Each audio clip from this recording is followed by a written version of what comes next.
Nagwakas na sa pagtatago ang isang lalaki na kabilang sa talaan ng top 7 most wanted person matapos itong maaresto ng mga otoridad sa General Santos City kaugnay ng kasong act of lasciviousness. Patrolwoman Jovelyn Dodoso sa balita.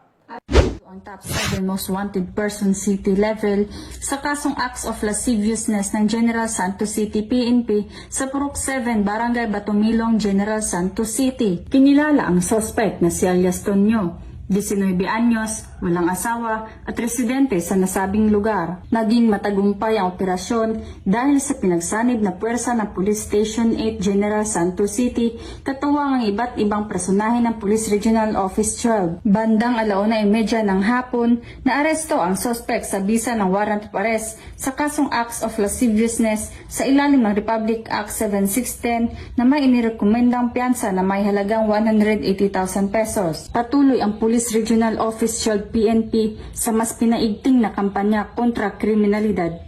Hinihikayat ang publiko na makipagtulungan sa mga otoridad upang masigurong ligtas at maayos ang pamayanan alinsunod sa adhikain ng bagong Pilipinas.